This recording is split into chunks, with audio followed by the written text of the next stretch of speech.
Friday night in late October means it's playoff football time, and in Utica, Nebraska, C2 number 1 Centennial hosted number 16 Yutan.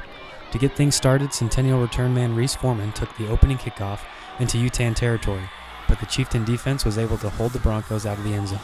It wasn't until the second quarter when the game started to intensify after the Yutan special teams unit blocked a punt to set up great field position for its offense.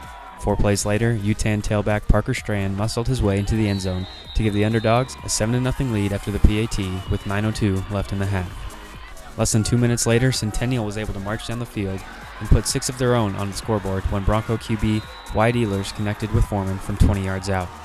A missed PAT left Centennial trailing, however, 7-6.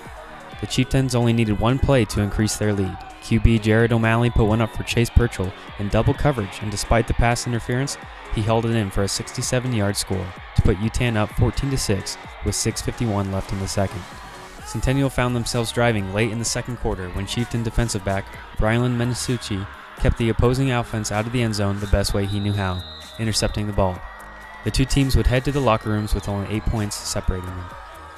Yutan then again increased their lead early in the second half as O'Malley had another passing TD, again connecting with Purchell, who was showcasing his ability to take the top off of a defense.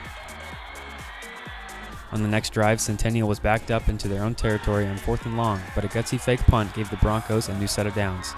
Shortly thereafter, they were facing another 4th down. This time the Broncos decided to punt, but a roughing the kicker call gave them another first down. Eventually, the Yutan defense proved to be too much on the drive and forced Centennial to turn the ball over on downs just before the start of the fourth quarter. Later in the fourth, the Chieftain offense continued to churn out successful drives. This time, Trevor Ziemba reached the end zone on a 14-yard run.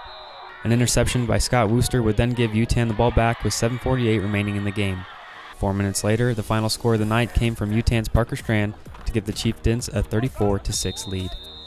After the game, Yutan head coach Dan Krajicek was impressed with how well his secondary defended the pass. Congrats, great game. Our defensive backs, our offensive line, they all played really well. Chase Purchell played real well, split for a freshman. You know, he's going to be a special player.